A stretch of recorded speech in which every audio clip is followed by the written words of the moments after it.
Muy bien, para hacerles un pequeño refresh o recorderis para que podamos así conectarnos con lo que hoy nos compete, habíamos mencionado ya 7 de 12 puntos claves que hacen parte de la consejería, pero especial dentro del subtema de lo que se llama errores en la o de la consejería, como usted quiera decirlo, está bien. Entre los siete errores ya mencionados previamente están la consejería sin oración, dar opinión personal en vez de palabra, envolverse emocionalmente con el aconsejado, tolerar el pecado para evitar confrontar, querer agradar a la persona más que a Dios, prometer resultados o soluciones inmediatas, tomar partido en un conflicto sin escuchar a ambos. Los 7 ya tuvimos nuestro respectivo momento donde los profundizamos. Hoy estamos en peligros mortales en la consejería bíblica, la parte número 3. Muy bien, entonces hoy nos compete hablar de los siguientes. Vamos a ir, si Dios nos permite, del 8 al 12, del 8 al 12, y con la ayuda de Dios quiero, a modo de introducción, para que solamente nos hagamos una idea, una noción más amplia, aunque creo que con lo que ya se ha dicho hasta el momento hay suficiente abundancia con respecto a esto en el sentido de la seriedad del caso o la seriedad del tópico de lo que es la consejería, al punto que ya hemos abordado no menos de 4 horas al respecto del tema y todavía estamos introduciendo en el tema. Hemos hablado de reglas generales de la consejería bíblica, las cuales vimos 7.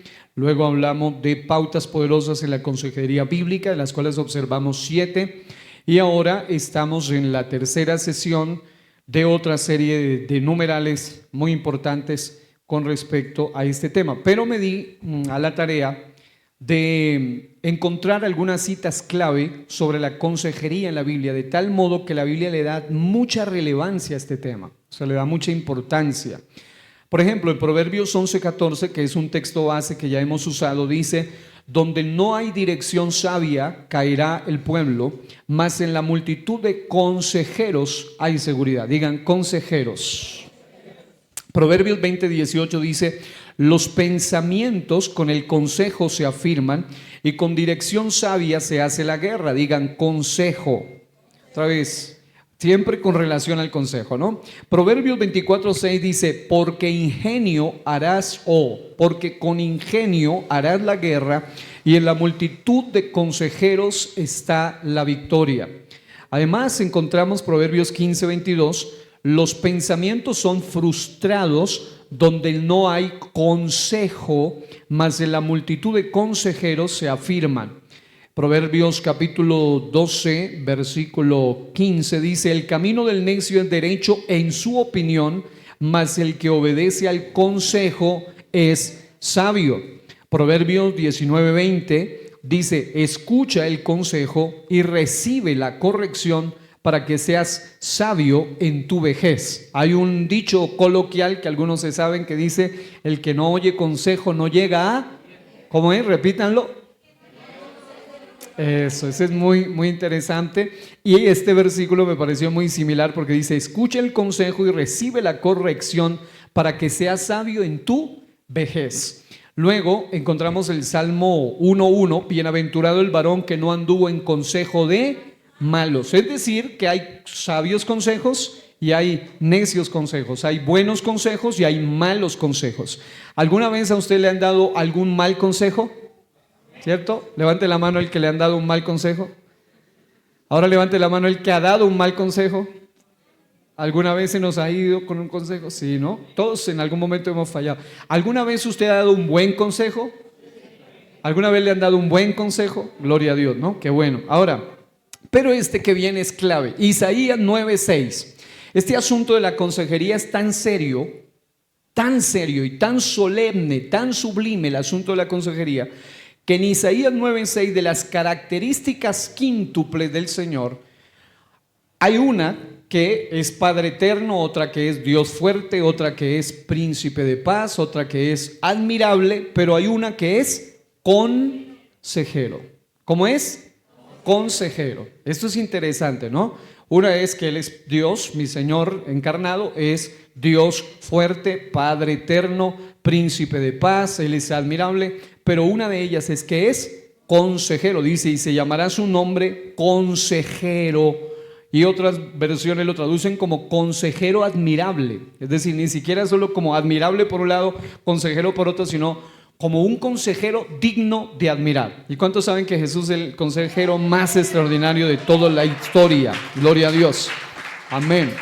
Romanos capítulo 15, para que no creamos que esto es solamente asunto proverbial, asunto antiguo testamentario o veterotestamentario, no solamente es un asunto por allá, en alrededor de 3000 años o 2000 años hacia allá, sino que también en el Nuevo Testamento encontramos, por ejemplo, en Romanos 15, 14, llenos de toda bondad, llenos de todo conocimiento, de tal manera que podéis amonestaros los unos a los otros. Esto es como dar una dirección por medio de una palabra con conocimiento y con bondad. Una vez más, con misericordia y verdad se corrige el pecado. Acá es con conocimiento y con bondad podamos amonestar, direccionar, dirigir, guiar a otro. Es muy importante. Colosenses capítulo 3, versículo 16 dice: la palabra de Cristo more en abundancia en vosotros,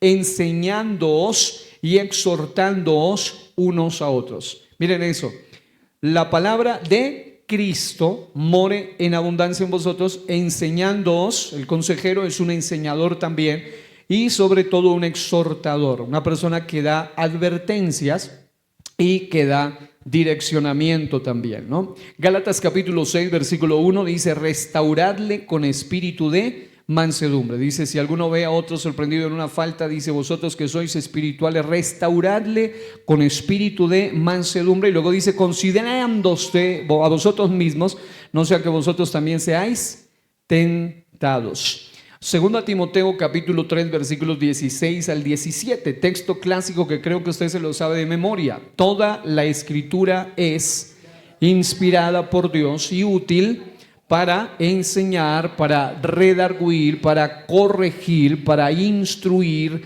en justicia. En otras palabras, toda la escritura no solo es un asunto antiguo, no es un asunto vetusto, un asunto de la antigüedad, sino un asunto de toda la época, de todo lo que comprenden los principios eternos de la palabra.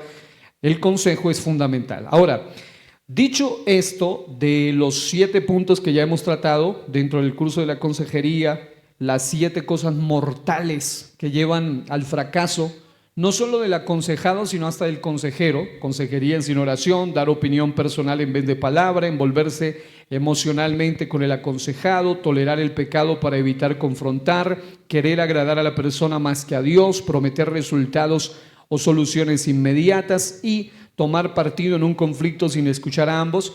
Los que siguen van a ser complementos muy sólidos para todos los anteriores. El número 8 es crucial, sobre todo en la época en que vivimos. Yo he procurado de alguna forma presentar este mensaje, esta serie, de una manera muy balanceada. ¿De una manera qué?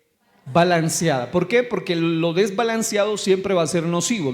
Desbalanceado es ir en contra, por ejemplo, de la psicología clínica, ir en contra de la psicología, por supuesto, basada en una cosmovisión cristiana de direccionamiento, de ayuda. Pero hay un desbalance también cuando todo se emocionaliza o todo se humaniza o todo se trata desde un punto de vista meramente emocional. Y aquí viene el 8º error o peligro mortal en la consejería bíblica. ¿Cuál es? Subestimar la gravedad espiritual del caso. ¿Cómo es? Subestimar la gravedad espiritual del caso. Esto es muy importante. ¿Por qué? Porque cuando hablamos de subestimar la gravedad espiritual del caso, el peligro es tratar todo en consejería como psicológico, cuando realmente puede ser un pecado, una atadura o una guerra espiritual. Es decir, así como también es dañinísimo permítame usar ese término superlativo, conísimo al final, precisamente por el hecho de que a veces es muy dañino cuando hay personas que todo lo super espiritualizan y por todos lados ven demonios, por todos lados ven al diablo y todos lados eso es súper espiritualista.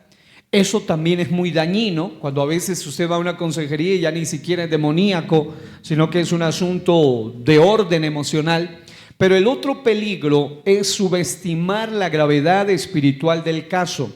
Normalmente se suelen a veces tener problemas cuando el consejero no tiene o conocimiento o discernimiento sobre ciertos asuntos que ya trascienden a la esfera psicológica, a la esfera de la psique del ser humano, que van más allá de lo emocional, más allá de lo intelectual, más allá de la mera voluntad del ser humano. Cuando evidentemente hay asuntos que son de orden psicológico, en eso puede ayudar un psicólogo con cosmovisión cristiana, puede ser de gran ayuda. Pero cuando el asunto trasciende o va más allá de meramente psicología, eso puede afectar profundamente el caso cuando se soslaya o se socava o se subestima la gravedad espiritual del caso.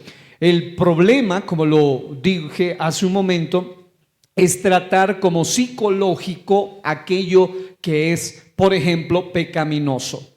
Es como decir, no, lo tuyo solamente es resultado de un trauma, lo tuyo es un mero trauma psicológico, lo tuyo es un problema de orden psicológico, cuando en realidad ya estamos tratando con un pecado serio, con una situación relacionada con un pecado. Número uno. Número dos, una atadura.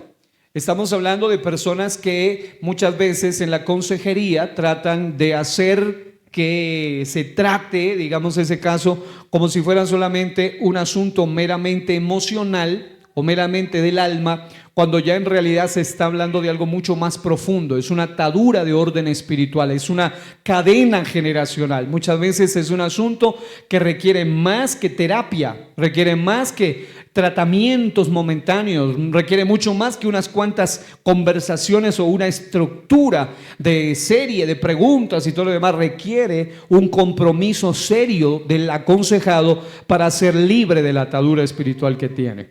Y más aún o más delicado aún cuando en consejería nos encontramos con asuntos que requieren un trato de guerra espiritual. Digan, guerra espiritual.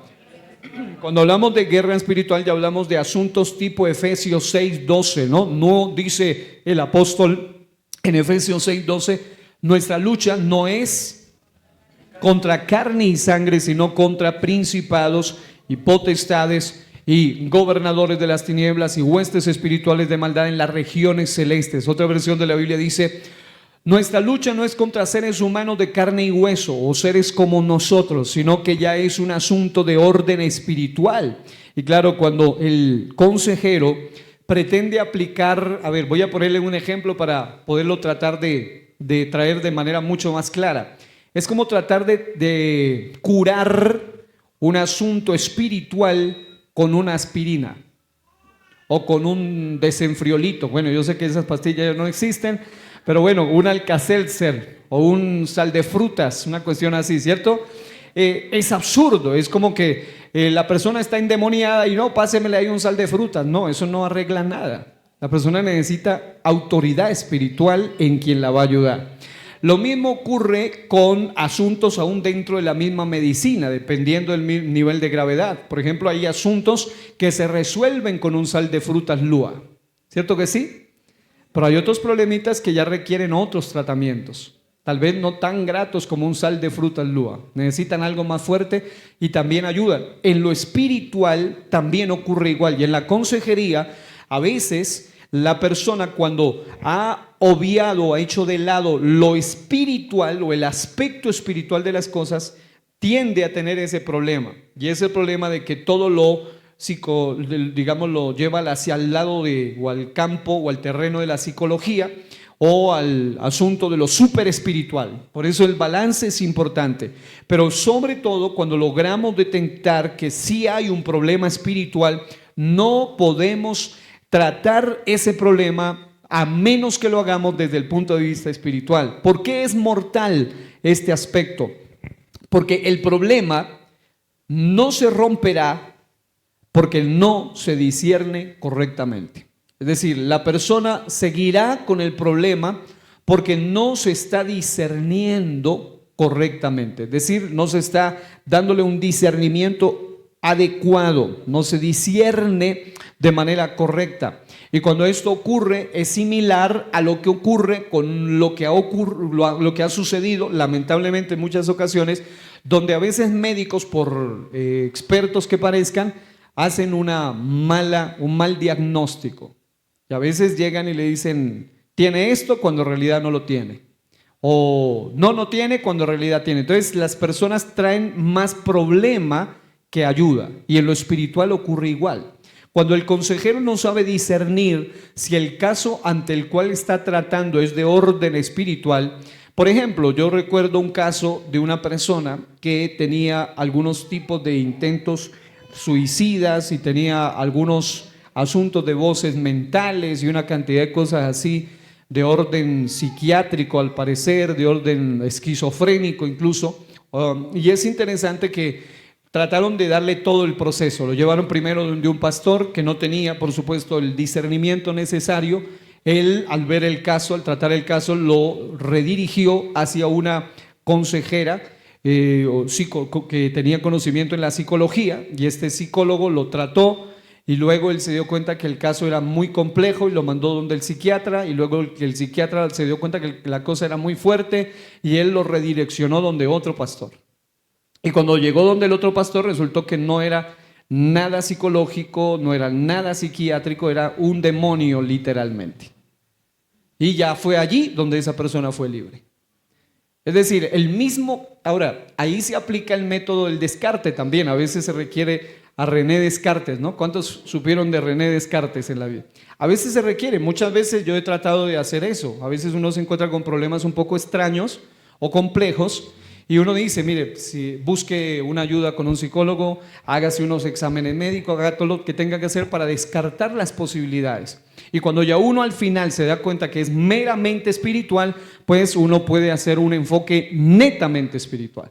Pero hay momentos donde, como en el caso de aquella persona, lo enviaron donde un pastor que no tenía discernimiento, luego donde un psicólogo que, aunque era profesional, es decir, no estaba en la capacidad, excedía sus capacidades de ayudarlo. Luego lo llevan donde un psiquiatra y él tampoco pudo hacer nada. Y luego ese psiquiatra, gracias a Dios, tenía algo de conocimiento del cristianismo y lo redirigió donde un pastor cristiano con discernimiento espiritual, y este sí le pudo ayudar. Entonces, es importante que evitemos subestimar la gravedad espiritual del caso. Ahora, dicho sea de paso, casi que por regla general, la mayoría de los problemas de casi todas las personas tienen su origen o tienen su base en problemas de orden espiritual. Ahí está. Siempre hay una raíz muy profunda, y es allí donde ya la psicología humanista no puede hacer nada. Es allí donde una persona que, mucho menos si es ateo, que no cree en Dios, ya no puede hacer nada, porque trata de eliminar el aspecto espiritual de las cosas y por ende se queda sin plataforma, sin base para poder ayudar a las personas.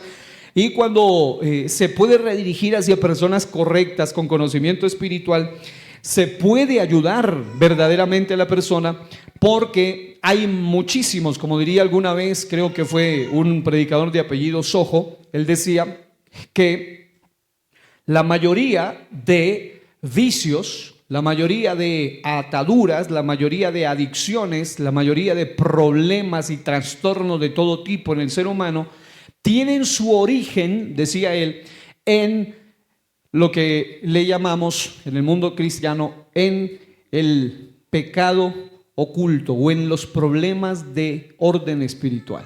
Es decir, ahí es donde surge todo. Entonces, en cierto modo, para los consejeros cristianos, que gracias a Dios se están levantando en la iglesia y necesitamos que se levanten constantemente, porque sí que hacen falta consejeros sabios, sí que hacen falta consejeros entrenados en los principios de la palabra de Dios. Porque un buen consejo puede llevar a una persona a crecer, pero un mal consejo lo puede destruir por completo. En ese orden de ideas necesitamos también, sin caer en el desbalance de lo espiritualista, ni tampoco en el desbalance meramente materialista o solo psicológico, ir a un balance, nunca subestimar la gravedad espiritual de los casos, porque es por regla general que la mayoría de los problemas del ser humano, de la persona, comienzan con un pecado oculto, comienzan con una situación en el alma, pero de orden espiritual, de orden no almática, emocional meramente, sino pecaminosa, con una iniquidad, con una maldad, con una atadura del alma. Incluso la Biblia es muy clara y muy categórica en decir que en Deuteronomio 5, en Éxodo 20 también lo dice, que el Señor visita la maldad. La palabra maldad traduce iniquidad, no es solo un pecado. Cuando se habla de maldad, de iniquidad, se habla de una inclinación viciosa hacia algo, es decir, un pecado que se repite de generación en generación, trayendo degeneración moral. Y Él visita la degeneración de las generaciones, dice, de los padres sobre los hijos hasta la tercera y cuarta generación de los que me aborrecen. Y generalmente cuando usted va a consejería, esto obviamente, aún en el círculo pentecostal, tiene sus contradictores. Es decir, hay gente que no cree en asuntos como, por ejemplo, maldiciones generacionales, no cree en el aspecto espiritual de las cosas, no cree en liberación, no cree en el asunto del mundo espiritual y lo que tiene que ver con las cohortes relacionadas con el mundo espiritual, con demonios, con entidades espirituales que se aprovechan incluso de las heridas, de los pecados, de los vacíos del ser humano. Y por supuesto, si se va donde un consejero de esos, tampoco se tendrá mayor solución ante estos casos.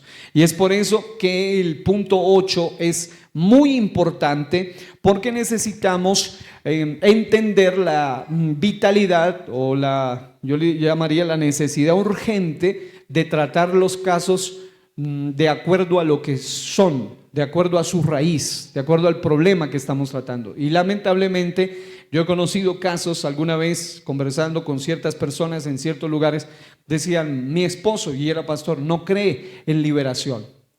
Mi esposo no cree en eso de las posesiones demoníacas. Mi esposo no cree en eso de los asuntos de maldiciones generacionales. Entonces, evidentemente, cuando lleguen personas con problemas evidentes, fuertes de esta índole, no podrán ayudar porque no lo creen. ¿Cómo evitarlo? Discernir con oración, ayuno y palabra. Diga, oración, ayuno y palabra. Otra vez, oración, ayuno y palabra. Son tres cosas que son sumamente importantes que debemos tener en cuenta a la hora de ministrar o de tratar asuntos de orden espiritual. Número uno, con oración.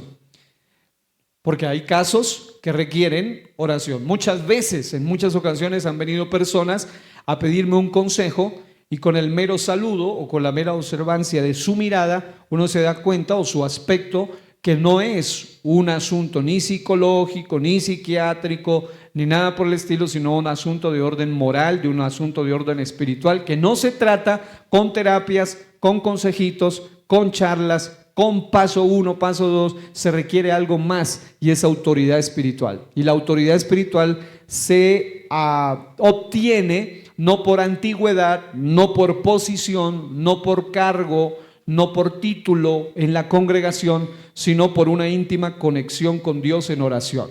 Entonces hay casos donde requerimos eso. Recuerden, por ejemplo, el caso de, creo que está en Marcos 9, uno de los relatos interesantes, donde la Biblia muestra cómo trajeron ante Jesús a un personaje al cual no pudieron ayudarlo. Sí, es Marcos 9, pero es interesante que no pudieron ayudarlo sus discípulos. Y claro, estaban tratando un asunto meramente demoníaco, un asunto de orden totalmente espiritual. Un muchacho que era sordo, que era mudo, que se estaba secando, que tenía todo tipo de manifestaciones y ataques que no eran epilépticos ni asuntos meramente esquizofrénicos, sino un asunto ya de orden espiritual. Y en ese caso ellos no pudieron. Incluso el texto sagrado dice, el Padre dice, los traje a tus discípulos y no pudieron. No pudieron. Es decir, no pudieron, ¿por qué? Porque en el contexto se dice que a ellos les faltaba oración y ayuno. Incluso de ahí sale el texto, uno de los versículos clave, que dice que este género con nada puede salir sino con oración y y ayuno. Hay una versión de la Biblia que dice: esta clase de demonios o de espíritus con nada pueden salir sino con oración y ayuno. Oración y ayuno. A ver, voy a ponerle este ejemplo. Cuando el consejero no tiene ni autoridad espiritual, ni oración, ni ayuno, puede tener charlas largas y placenteras de horas y horas con un endemoniado, sin que el endemonio se inmute. ¿Sí me explico? Usted puede tener charlas, puede sonreír y tranquilo, hasta se dan un abracito y todo salió bien, se toman un tinto como si nada hubiera pasado, hasta que llega una persona con autoridad espiritual y ya ese demonio se incomoda, no tolera, no soporta. Pero hay gente, he conocido casos de esos, donde conocí el caso de una ex sacerdotisa satánica de unos 16, 17 años, no ex, sino sacerdotisa satánica infiltrada en la iglesia, y en la iglesia se hizo bautizar, y en la iglesia empezaron a poner disque a testificar en varias congregaciones, y después resultó ser una mujer que había subido a un rango que le llaman esposa de Satanás, y tenía un propósito únicamente: destruir las congregaciones.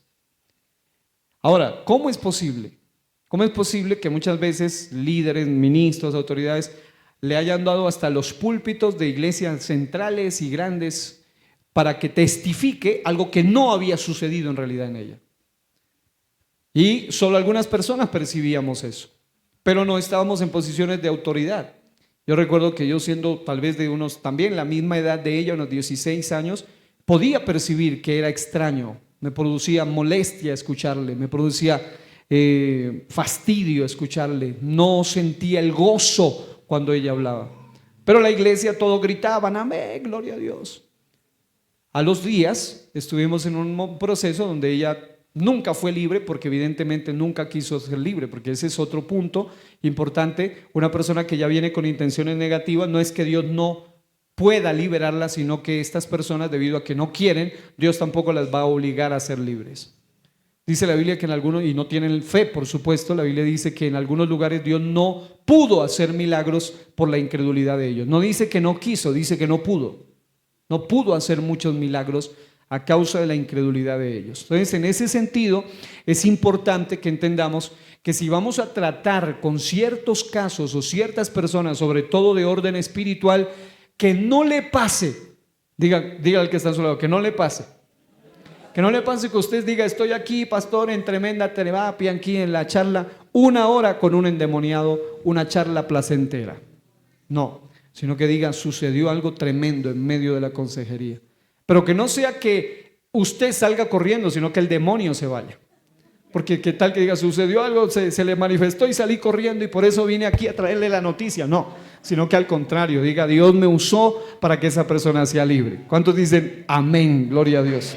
Creo que sí se puede, gloria a Dios. Ahora, es importante que tengamos en cuenta esto: discernir con oración, ayuno y palabra. 1, oración. 2, ayuno. Y 3, palabra. La oración y el ayuno activan el mundo espiritual, el asunto espiritual en la persona que está aconsejando, pero también la palabra de Dios es la que debe ser la prueba de todo, debe someterse todo a la luz de la palabra de Dios. Hay un texto básico en 2 Corintios capítulo 2 versículo 11, pero me estaré remitiendo a leer en la versión Nueva Traducción Viviente, donde dice: para que Satanás, hablando, mire que aquí Satanás en la Biblia no es digamos un asunto no real, ni es solamente una fuerza imaginaria. No, en la Biblia Satanás es un ser real.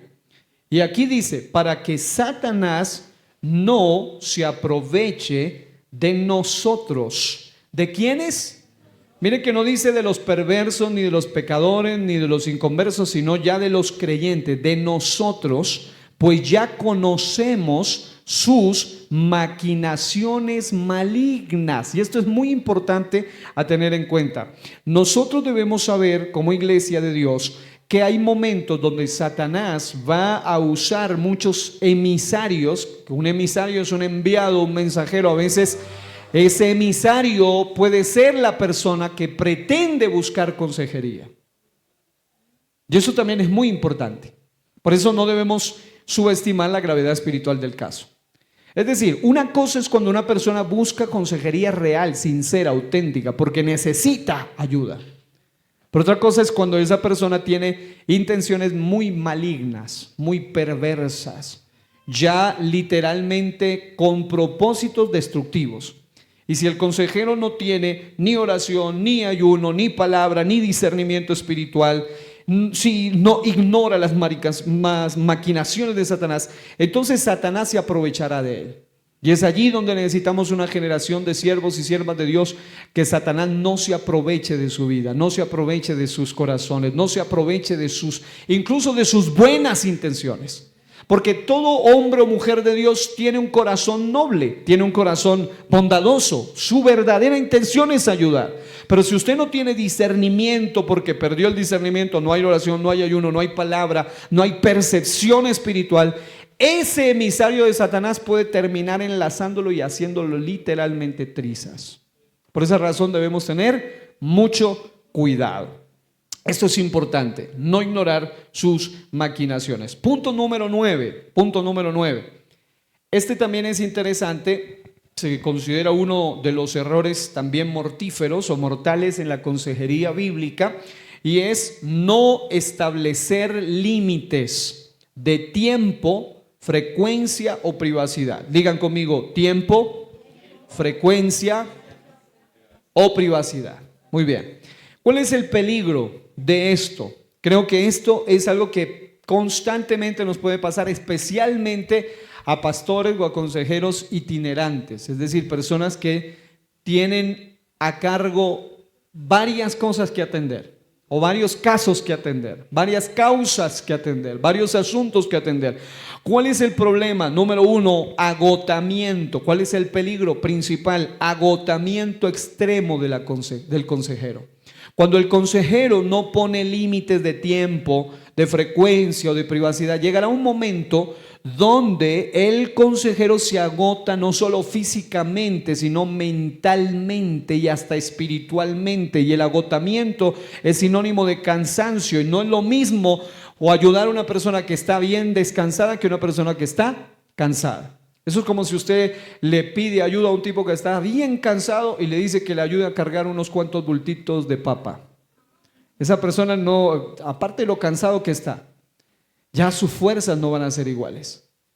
A menos que tome a otro que esté bien relajado, bien almorzado, bien cenado, bien fortalecido, y será otro asunto. En lo espiritual ocurre igual, y sobre todo en la consejería pasa eso. Pasa eso de que muchas veces se tiende a agotar de manera extrema y a veces crónica al consejero. Miren que aquí ya no nos fijamos tanto en el aconsejado, sino en el consejero. ¿Por qué? Porque el consejero es vital cuidarlo, porque es la persona que está haciendo un canal de Dios, un medio para ayudar. Pero a veces le pasa lo que le pasó en Éxodo 18 a Moisés. En Éxodo 18 a Moisés dice que él había llegado a un extremo donde él atendía casos sinceramente, con sinceridad. Dice desde la mañana hasta la tarde, hasta que viene, gracias a Dios, Jetro y le dice: desfallecerás del todo y no será posible que puedas hacer el trabajo. Es imposible, la multitud es mucha, el pueblo es muy grande y no, además el pueblo también se gasta o se desgasta, y tú no estás haciendo el trabajo correctamente. Otro peligro de no establecer límites de tiempo, frecuencia o privacidad, además del agotamiento crónico extremo, que impide, o yo le llamaría incluso que nubla a la persona. Porque, a ver, para ponerles un ejemplo antes de pasar al otro, acuérdense de Elías. Digan, Elías. Elías era un guerrero de altísimo nivel. ¿Cuántos creen que Elías era uno de esos hombres guerreros tremendos en la vida bíblica? O sea, es uno de esos hombres sorprendentes, ¿no? Pero Elías podía ser muy de autoridad, muy ungido. Se le presentaban pelotones de soldados completos con 51 por lo menos, una cosa tremenda, y este hombre se paraba firme ante ellos. Luego se enfrenta ante multitud de sacerdotes de Baal y de Acera, y él hace un trabajo tremendo, prepara también, hace un sacrificio, levanta un altar. Eso le produce un agotamiento tan tremendo que cuando ocurre esto, tiempo después viene solamente un mensajero con una amenaza de parte de una bruja llamada Jezabel, y esta amenaza hizo que él corriera lo que no había corrido las veces anteriores. Es decir, las veces anteriores no le corrió a soldados, no le corrió a multitudes, más de 800 profetas de Baal. Es decir, él no le corría a eso. Él era un hombre de guerra y combate, pero como ya estaba agotado, ya estaba totalmente agotado, y aparte que ahora ya estaba conectando con el punto anterior, Jezabel no es que le decimos que era bruja de malos, así como que, uy, ese pastor, qué malo, ¿cómo le va a decir bruja a Jezabel? No, es que Jezabel era una bruja, literalmente. Porque a veces se suele decirle a las personas muy malvadas bruja. No, es que esta era bruja no solo porque era malvada, sino porque era bruja. Ella pertenecía a un alto rango de una religión pagana que practicaba la hechicería. Entonces ella era una bruja de alto nivel. Entonces ahora el profeta, muy ungido, profeta de fuego, profeta de agua, profeta de todo lo que él era, pero cuando se enfrenta con una bruja de verdad, con un solo mensaje que le dice en palabras castellanas actuales, le dice, o en el español actual, le dice: de aquí a 24 horas te mataré, te morirás, así como le hiciste a los míos. Así, él dice, aún los dioses mañana, sin mañana, a esta hora. Eso suena bien así en el término bíblico, pero la bruja le dio 24 horas de vida a Elías. Y claro que lo puso a temblar. Y luego por allá usted lo ve escondido y metido. Hasta tuvieron que mandarle comida sobrenatural para poderlo levantar, porque ese hombre quedó agotado totalmente. Y si eso le pasó a Elías, imagínese a usted. Diga que está solo. Si le pasó a Elías, imagínese usted. Entonces nosotros no podemos confiarnos en nosotros mismos. Y en el caso de Elías fue tan fuerte el caso, o el asunto fue tan delicado, que el Señor tuvo que intervenir angélicamente, sobrenaturalmente, comida sobrenatural, incluso como es Dios, a Dios le gusta así, aplastar las palabras de la bruja esa. ¿Cómo lo hizo? Cuando la bruja dijo, en 24 horas te muere, y el tipo hasta ahora no se ha muerto. ¿Por qué? Porque Dios dijo: a ¿qué? Si yo quiero que no se muera, lo voy a arrebatar. Ni siquiera murió físicamente en la forma natural como nosotros. Han pasado más de 3000 años y el tipo sigue más vivo que nunca. ¿Por qué? Porque cuando una bruja dice una cosa, el que tiene la última palabra es Dios, no importa quién lo diga. ¿Cuántos dan gloria a Dios? Amén. Ahora, es mortal porque trae agotamiento, pero otra cosa es porque trae dependencia emocional. ¿Trae qué? Dependencia emocional. Y como lo habíamos dicho en uno de los mensajes pasados, el secreto es que la persona dependa de Cristo y no de la persona. Dependa del Señor y no del consejero. Ahora, es normal hasta cierto punto que el ser humano, por diseño, porque la Biblia dice en Génesis que fuimos creados así, no es bueno que el hombre esté solo, le haré ayuda idónea, pero no solo en el sentido de casados, todos lo simplificamos al matrimonio, no, en la vida real, la vida social, la vida del ser humano, el ser humano está diseñado para eso, no para estar solo. Hay batallas que la misma Biblia dice: mejor son dos que uno. La misma palabra del Señor nos habla del acuerdo y de la unidad y del poder del acuerdo. En ese orden de ideas, Dios creó al ser humano para trabajar en equipo, es cierto, pero cuando se vuelve una dependencia emocional, hay un desvío en el aconsejado, pero también a veces en el consejero, que al final, en lugar de ayudar, destruye mutuamente, hace daño a las dos personas.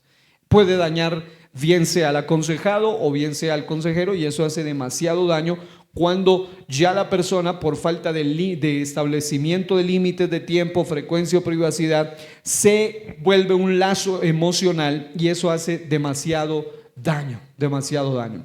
Y número 3 está el desgaste ministerial. ¿El desgaste qué? Ministerial. Digan conmigo: desgaste ministerial. El desgaste ministerial tiene que ver precisamente con eso, con la batalla que cualquier consejero, pastor, solemos tener cuando descuidamos este punto. Muchas veces nos sentimos totalmente desgastados, es decir, ya no puedo más, no aguanto más, como dice el videíto por ahí. Así nos sentimos. ¿Alguna vez le ha pasado a usted así? ¿Algunos han visto el videíto del que les hablo? ¿Sí, no? ya no aguanto más. Muchas veces nos sentimos así. Nos sentimos donde uno dice, Dios mío, mi fuerza se agotó por completo. Ya no doy más. Y cuando esto sucede, vienen problemas de ansiedad, de estrés, de frustración. Hasta el cuerpo se resiente. Y luego vienen problemas en el consejero. Problemas físicos, problemas emocionales y hasta espirituales. Entonces es importante. Ahora, ¿por qué es mortal? Porque el consejero se quema y deja de ser eficaz. El consejero literalmente se quema al punto de que ya no es eficaz en su labor, al punto de que ya no cumple su labor. ¿Cómo evitarlo? Formas sencillas. Número 1, poner horarios.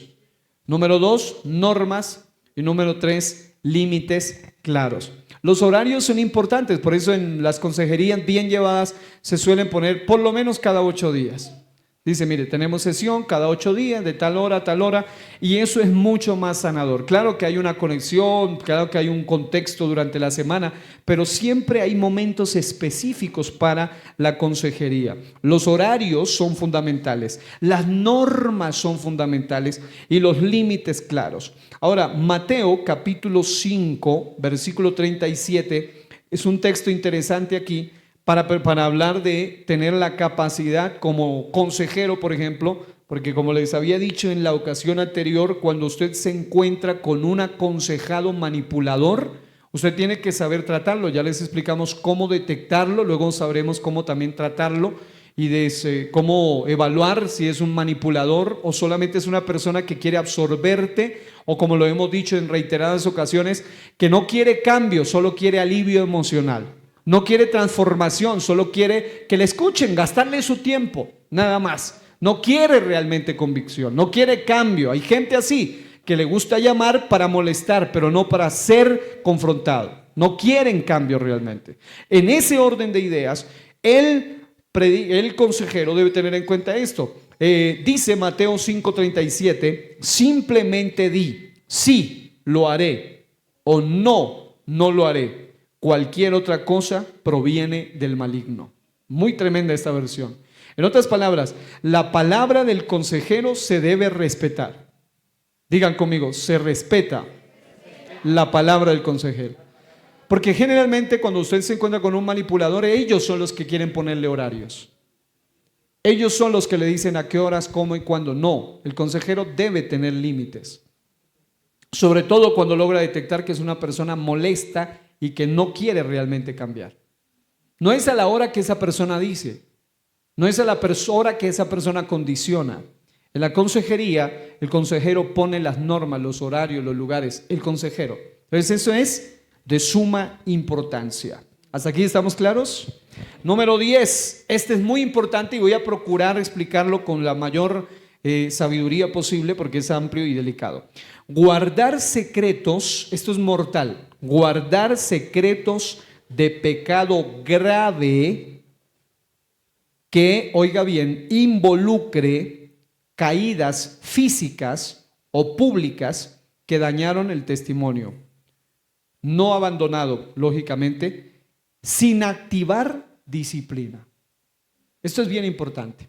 A ver, voy a remitirme, justamente ayer una de las tutoras de la Escuela Bíblica de Gobierno me pidió que le enviase uno de mis trabajos, dos de mis trabajos que realicé cuando estaba en la Escuela de Gobierno, donde se habla de Dios y la justicia política, y se los envié, y en esa ocasión hablaba algo significativo referente a lo que tiene que ver con este aspecto clave que les voy a mencionar. Porque a la luz de las Escrituras o a la luz de la Biblia hay una clara diferencia entre el pecado y el crimen. Diga, pecado y crimen. A ver, todo pecado es inmoral. Esto que voy a decir lo citaba yo allí en mi escrito de mi tarea que hice aquella ocasión en el trabajo de Dios, la justicia política. Todo pecado es inmoral, pero no todo pecado es ilegal. ¿Sí me explico? A ver, ¿qué es ilegal? Asesinar es ilegal no solo ante la ley moral de Dios, sino ante la ley humana es algo grave. Y a veces en consejería te van a contar cosas así de graves. Yo conocí el caso de una hermana que trabajaba, no recuerdo si era con alguna entidad de la fiscalía, una cuestión así, y ella tuvo que retirarse de todo lo que tenga que ver con consejerías. ¿Por qué? Porque su condición ética y profesional le impedía estar en una consejería, sobre todo cuando ella escuchaba casos que implicaban crimen ante la ley humana y ella tenía que, imagínense, la persona iba a pedir consejo y ella tranquilamente podía llevarla a la cárcel. Entonces, ella tuvo que hacerse a un lado en algún momento porque era complicado. Es que no es lo mismo que le diga, pastor, es que yo le dije 4 mentiras a mi esposo, ¿no? A que una persona dentro de esas 4 mentiras tenga una mentira relacionada con un crimen. Eso ya es mucho más grave. Porque los crímenes, la persona que los comete debe pagarlos ante la ley humana, aun cuando se haya arrepentido. No es lo mismo que una persona venga, pastor, es que mire cómo le parece que yo cometí un asesinato antes de venir aquí. Usted le va a decir, venga, entremos en 3 días de ayuno, oración, arrepiéntase y ya Dios le perdonó. No, porque incluso ante la ley moral de Dios esa persona ha perdido el derecho a vivir. Es grave. Para cuando uno estudia crimen y castigo, sí que peor. Yo aquí voy a irme no tan a fondo, pero por lo menos voy a mostrarles algunos detallitos sencillos para que más o menos nos hagamos una idea. A ver, guardar secretos de pecado grave sin activar disciplina. Cuando hablo de pecado grave, me refiero a que involucre caídas físicas. Voy a poner un ejemplo. No es lo mismo una persona que te cuenta que tiene una tentación mental. Una persona que te confiesa que se siente tentada en su mente, en sus emociones, a que una persona que ya ha caído físicamente. ¿Sí me explico? En la consejería pueden llegar a suceder esas dos cosas. O sea, una cosa es que te puedan decir en tu consejería, mire, pastor o hermana consejera, ¿cómo le parece que yo estoy teniendo este sentimiento raro, estas sensaciones extrañas hacia el hermanito fulano o la hermanita perenceja? Y resulta que la hermanita fulana o perenceja es casado o soltero, pero usted ya es casado, o la otra persona es soltera y el otro es casado. Es decir, esos son pecados delicados, pero cuando la persona los confiesa es porque quiere ser libre. Porque quiere ser libre. Pero eso no amerita disciplina, lógicamente. Incluso voy a irme más allá. Aún el tema de los sueños. No es pecado tener sueños. Hay personas que tienen sueños raros. Ya más o menos ustedes imaginarán, ¿no? Yo creo que no estoy hablando aquí con arcángeles, sino con seres humanos. A veces hay sueños raros y la persona se levanta sintiéndose culpable. Porque dice, ¿cómo se va? Uy, eso. O sea, es horrible. A ver, levánteme la mano el santo que nunca le ha pasado. A cualquier ser humano creo que le ha pasado. Así se ha consagrado. Pero entonces la persona entra en un periodo de culpabilidad donde dice, Señor, yo me siento culpable porque ¿cómo voy a tener esos sueños? Soy un impío o una impía. Porque eso le pasa a las mujeres también. Y a los hombres también. Porque a veces piensan que no, eso es cosa de los hombres que son locos. No, a las mujeres también les pasa. ¿O no? ¿Dónde están las mujeres que digan amén? A las mujeres les pasa. Entonces resulta que a veces en la consejería la persona te puede decir, pastor, ¿cómo le parece, hermana consejera? ¿Cómo le parece que yo tuve un sueño raro con el hermanito fulano, el hermanito perencejo, el líder fulano, etcétera? Esa persona se siente culpable, pero resulta que cuando uno sabe un poquito de lo que se llama los sueños, cuando una persona sueña, no sueña conscientemente, sino inconscientemente. Es decir, a ver, ¿cuántos aquí se acuestan diciendo, esta noche voy a tener tantos sueños? Nadie, ni siquiera tenemos el poder muchas veces sobre los sueños. Pero la parte inconsciente se activa mientras dormimos. Entonces, los pecados son los que se cometen conscientemente. Por ende, un sueño, aunque sea rarísimo, no es pecado. Eso es lo primero que debemos tener en cuenta. Pero ¿cuál es el punto? El problema es si la persona dice, mire que comencé con sueño y comenzó así y después terminó llevándolo al terreno de la vida real. Ahí sí ya no es solamente algo inconsciente, ahora ya es algo bien consciente. Ahí es donde ya comienza lo peligroso. Entonces no es lo mismo que la hermanita venga llorando, la hermanita vea que yo he tenido malos pensamientos, donde no se involucre otra persona, a cuando ya se involucra físicamente otra persona. ¿Sí me estoy explicando? Sé que me están mirando con los ojos bien abiertos y como bien, pero esa es la idea. No me quiten la atención a esto. Entonces, uno de los peligros de la consejería es guardar secretos de pecado grave sin activar disciplina. A ver, voy a poner este ejemplo. Por eso en la ética de consejería pastoral esto es una de las cosas más complejas. Por ejemplo, no es lo mismo que un pastor llame a una autoridad, digamos a un oficial, para no usar el nombre, sino un supervisor o presbítero, y que yo le diga, pastor, soy el pastor fulano, necesito una consejería. Amén, cuénteme mi varón, dígame. No, pastor, mire, ¿cómo le parece que yo estoy teniendo como unos pensamientos extraños hacia la hermana fulana de la congregación? ¿Qué puede pasar en ese caso?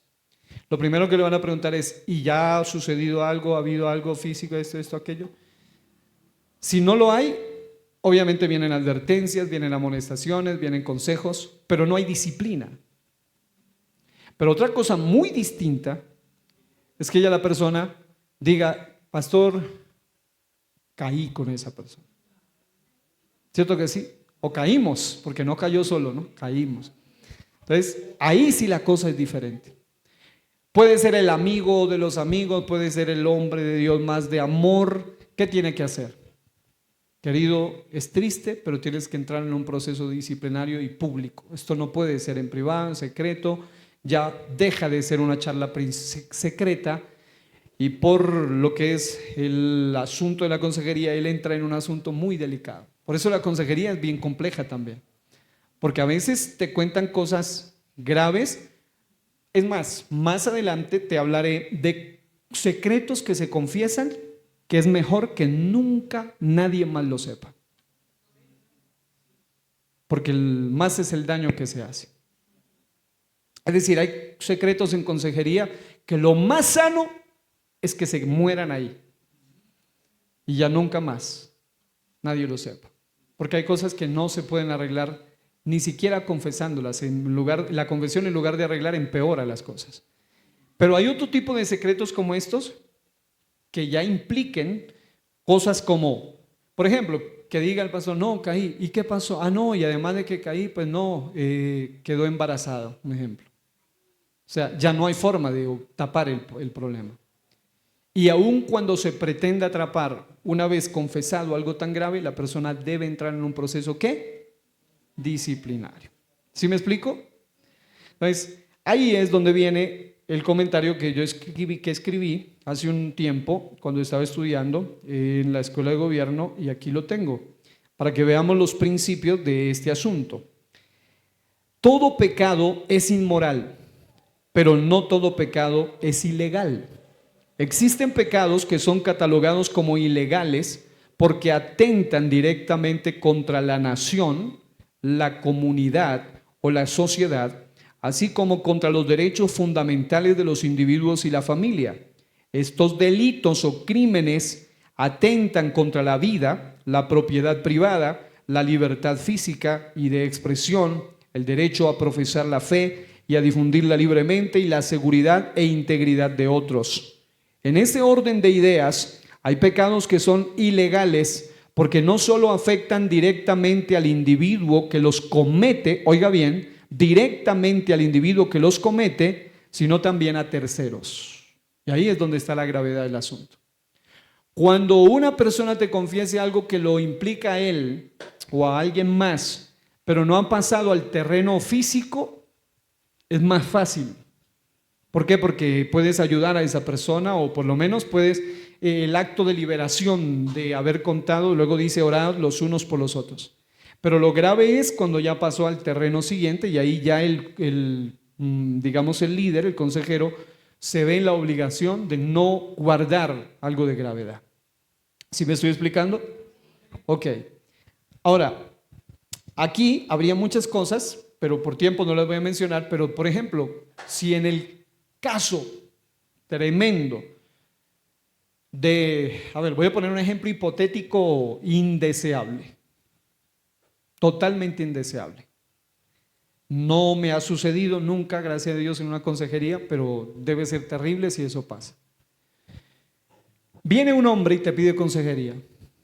Y te dice que se siente culpable, que ha pecado, y tú le hablas del amor, le hablas de la gracia de Dios y todo. Y resulta que tú le preguntas cuál es su pecado, y resulta que el pecado de él es un abuso sexual de un infante. Puedes decirle, no, tranquilo, venga, Dios lo ama. No, esa persona tiene que pagar su crimen. Si de verdad está arrepentido, debe ir ante las autoridades. ¿Sí me explico? Eso es tremendo. Y además, es decir, hay casos, y aquí viene la diferencia entre la disciplina, que es la que trata pecados morales, y la autoridad que Dios le dio a las leyes, que es la que trata crímenes y pecados ilegales. Cuando se habla de los pecados morales o morales, la iglesia los puede tratar. La iglesia puede tratar los pecados llamados morales meramente. La iglesia pone en disciplina al que cayó en esto, aquello, en lo otro, cosas que se pueden tratar a nivel de iglesia, que no implican un crimen como tal. Pero hay otros casos que ya la iglesia no está en autoridad para tratar. Llámese un asesinato, llámese un abuso, llámese un asunto por el estilo. ¿Sí me explico? Es delicado. Es delicado. Entonces, ¿eso puede pasar en la consejería? Claro que puede pasar. ¿Cuál es el peligro? Encubrir pecado que debe ser tratado y confrontado. Y si es más que solo pecado moral, es un pecado ilegal, debe ir ante las autoridades. Número 2, ¿por qué es mortal? Porque si se tapa esto, daña la iglesia, destruye vidas y puede perpetuar un crimen. Y eso es lo más complicado. Una de las cosas que ha hecho que lastimosamente la mayoría de psicópatas o personas así es que cuando han sido confrontadas en algún momento se les ha guardado los asuntos psicopáticos, que son peligrosos, donde ya atentan contra la vida de una persona. ¿Sí me explico? Ok, este punto es delicado. ¿Cómo evitarlo? Enseñar que la confidencialidad no es sinónimo de complicidad. Eso es muy importante. Miren lo que dice Primera a los Corintios, capítulo 5, versículo 13. Dios juzgará a los de afuera, pero como dicen las Escrituras, quiten al malvado de entre ustedes. En otras palabras, si ya es una persona que incluso, depende de lo que te confiesen, puede llegar incluso a traer peligro para los niños de la congregación. ¿Sí me explico? O para las otras vidas. ¿Qué si es una persona que te dice, yo no sé, pero yo tengo deseos de matar, de quitar la vida? Entonces, no, tranquilo, venga, oremos, vamos a una vigilia ahí con el grupito. No, usted debe saber que esa persona es altamente peligrosa. Es decir, no es lo mismo una persona que de pronto le viene un pensamiento raro, porque también puede venir, a que una persona que ya tiene compulsión con eso, porque ya se convierte en un peligro para los demás. Y es deber moral y ético del consejero no callar ante esa realidad. ¿Sí me explico? ¿Hasta aquí estoy siendo claro? Muy bien, y terminamos con esto. Consejería, este es muy similar a uno de los anteriores, pero puede ayudar. Punto 11, otro peligro. Consejería a solas con quien representa tentación. ¿Con quién? Con quien representa tentación. Voy a poner un ejemplo. La norma general dice que no puede ser, que debe ser hombre a mujer, mujer a mujer, hombre a hombre, mujer a mujer. La norma general, ¿no? Pero resulta que hoy en día también hay hombres que tienen problemas. Y mujeres también. Y se han dado, casos se han visto, dicen por ahí, casos se han visto, de que a veces dice que el hermano aconsejando al otro tipo y terminaron cayendo en problemas de homosexualismo. Y pareciera increíble, pero ha pasado. Mujeres, no, es que la hermanita aconsejando a la otra hermanita y después terminaron en problemas de lesbianismo. Entonces estamos hablando de algo delicado. Entonces Represente tentación implica que la persona debe ser consciente de si esa persona le puede representar tentación. ¿Cuál es el peligro? Puerta abierta al escándalo. Número 2, a la acusación. Y número 3, a la caída moral. Eso es lo más delicado de todo esto. Cuando se abre una puerta abierta a una persona que le representa directamente tentación. ¿Por qué es mortal? Porque puede arruinar el ministerio de por vida. O puede arruinar el testimonio de por vida. Es lo que ha pasado en casos tremendos como el que les contaba la vez anterior, de la esposa del pastor que se las dio de consejera de un muchacho que llegó a la iglesia muy apuesto y terminó cayendo con él, embarazada de él. El esposo rubio de ojos azules, ella rubia de ojos azules, blancos, amando poder, y el hombre era negro. ¿Cómo iban a hacer? El pastor en algún momento dijo, no, yo soy dispuesto a perdonarla, nadie se va a dar cuenta. Cuando ella tuvo que conocerlo, ¿se acuerda del hermanito afrodescendiente? Que sí, él es peor todavía. Y aunque gracias a Dios ese hogar se restauró y ese niño llegó a ser una bendición tremenda a esa familia y ellos ahora son consejeros de familia, pero en las fotitos siempre se va a mirar puros monos y un niño muy lindo de un color diferente a ellos. ¿Ves? Eso es importante. ¿Cómo evitarlo? Nunca aconsejar personas que representen tentación sin testigos o puertas abiertas o lugares públicos. La base bíblica, 1 Corintios 6:18, huyan del pecado sexual. Ningún otro pecado afecta tanto el cuerpo como este, porque la inmoralidad sexual es un pecado contra el propio cuerpo.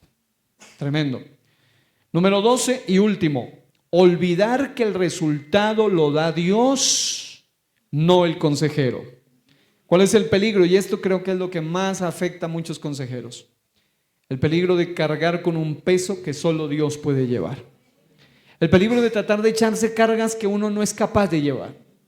El peligro de tratar de hacer que la gente cambie cuando el que los cambia es Dios. Mujeres que quieren cambiar a los esposos. Muchachas que quieren cambiar a los muchachos. Y viceversa. Y eso no va a suceder. El único que puede traer un cambio real es Cristo en sus vidas. ¿Por qué es mortal? Porque produce frustración. La persona se frustra porque dice parece que sí, pero no, y luego se le ve ganas y luego no. Número 2, también produce orgullo porque la persona cree ser Dios. Y yo les he dicho alguna vez a ciertas personas, tú no eres redentor, tú no eres Cristo, tú no puedes salvar a esa persona. Porque hay gente que se las dan de Cristo. No, es que yo quiero salvar a ese ser, puede ser su hijo, su hija, no importa, usted no puede salvarlo. Solo Cristo lo puede salvar. Usted no puede ponerse en el lugar de Cristo. ¿Por qué? Porque le produce orgullo. Y lo más de todo, lo más terrible, le produce depresión ministerial. Es la persona que llega al punto de decir, me siento una impotente, un incapaz, porque mire, no he podido, no sirvo ni para esto, y usted termina afectándose a sí mismo, y no es ni usted, porque no debe olvidar que el que hace la obra es Dios. ¿Cómo evitarlo? Delegar a Dios el fruto del proceso. No tratar de pensar que usted va a dar el resultado, sino Dios lo va a hacer. Y la palabra clave, 1 Corintios capítulo 3 versículo 6, en una versión de la Biblia me gusta que dice, nueva traducción viviente, yo planté la semilla en sus corazones y Apolos la regó, pero fue Dios quien la hizo crecer. Aquí no es como dice el chavo, no fue que la regó en el sentido negativo, sino que la hizo que creciera más. Que Dios nos guarde. Pero a veces hay gente que como quiere llevarse las cargas que no le competen, hacen lo que dice el chavo, la regó. Ellos terminan embarrándola más. Que Dios nos guarde. Diga que esto es cuidado con regarla. Ahora, ¿cómo evitar? Entendiendo esto, yo planté, Apolo regó, pero el crecimiento lo da Dios. Dígalo conmigo, yo planté, Apolo regó, pero el crecimiento lo da Dios. Concluyo diciendo, la consejería bíblica como ministerio santo es tan importante que no es solo una habilidad, sino un llamado que exige temor de Dios, fidelidad a la palabra y dependencia del Espíritu Santo. Cuando se ejerce correctamente, se convierte en un instrumento de restauración, santificación y edificación del cuerpo de Cristo. Por eso Colosenses 3:16 dice: la palabra de Cristo more en abundancia en vosotros, enseñándoos y exhortándoos unos a otros en toda sabiduría. Proverbios 10:21 dice: el labio del justo apacienta a muchos. Gálatas 6:1 dice: hermanos, esto puede pasar muy a menudo en la consejería.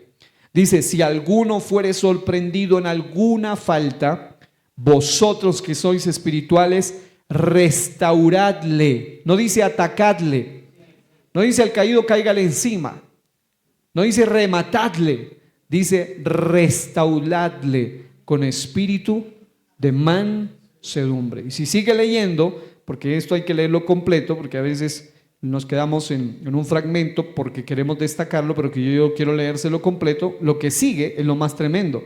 Dice: considerándote a ti mismo, no sea que tú también seas tentado. Porque lo peor que pasa es con el consejero santurrón, que empieza a señalar al otro cuando él mismo tiene cosas peores. Eso es lo más grave. Cuando tú empiezas a decir: uy, yo soy impía, uy, yo soy impía, y no te das cuenta que tú también tienes cosas que si la gente las supiera ni te darían la mano. ¿Cierto que sí? Entonces, qué lindo más bien ir y decir: Señor, es duro lo de esta hermana, duro lo de este hermano, pero Señor, yo quiero considerarme a mí mismo. No sea que yo también sea tentado y termine ahorita señalándole y después, en el futuro, siendo un escándalo peor. Más bien decir: Señor, así como tú has tenido misericordia de mí, ayúdame a saber tener misericordia. Y por último, póngase de pie. 2 Timoteo capítulo 1, versículo 13, dice así. Todos digan conmigo: retén la forma de las sanas palabras que de mí oísteis, en la fe y amor que es en Cristo Jesús. Qué lindo eso, ¿no? Dice la forma, es decir, no le quite nada, que sea tal cual como la palabra lo dice. No le añada, no le quite, que sea tal cual como el modelo, con la forma exacta, porque así funciona. Amados, que Dios nos ayude y que Dios nos guíe. Quiero que oremos, porque esta consejería no solo les sirve, como yo les procuré por lo menos someramente contarles, esto incluye pastores, líderes, esto incluye mucha gente, pero como estamos hablando a nivel local, y claro, esto queda grabado y muchos lo escucharán, pero muchas veces esto incluye a un padre, a una madre, incluye a un abuelo, una abuela, un tío, una tía, un hermano, una hermana, un jefe de trabajo, una persona, un compañero de trabajo, que alguien va a venir, un administrador, un vecino, alguien va a venir y te va a pedir un consejo. Ten en cuenta estas pautas, que Dios puede usarte y quiere usarte a ti para hacer una gran obra en la vida de otras personas. Quiero que levantes sus manos. Señor, te damos gracias una vez más por esta bendición preciosa y maravillosa que hoy tenemos de compartir esta palabra en tiempos tan serios como los que vivimos. Todos somos necesitados, Señor. Aquí ninguno ha levantado su mano diciendo que es perfecto o que no tiene algún área donde requiere ayuda, sino al contrario, estamos aquí porque nos consideramos necesitados de ti, porque hoy, Señor, estamos pidiéndote que nos ayudes. Señor, te pido por cada pastor, por cada líder, por cada diácono, por cada intercesor, por cada líder de grupo de amistad, por cada maestro de escuela dominical, por cada papá, por cada mamá, por cada hermano, por cada creyente, por cada hombre o mujer que trabaja, Señor, en la empresa, en el trabajo, en la escuela, en el colegio, en la universidad, donde quiera que se encuentre, Señor. Aun cuando se sienta al lado de una persona en el bus o en cualquier lugar público, Señor, hay gente que se acerca a nosotros porque necesitan de ti. Hay gente que se acerca a nosotros porque necesitan sanidad, porque necesitan restitución, porque necesitan una palabra de consejo. Hay gente herida, hay gente afectada en su alma, hay gente con traumas espirituales, problemas gravísimos, Señor, y cada uno necesita una dirección espiritual específica, necesita una ayuda específica. Te pedimos que nos ayudes a ser sabios consejeros, Señor, porque en este tiempo abundan los malos consejeros.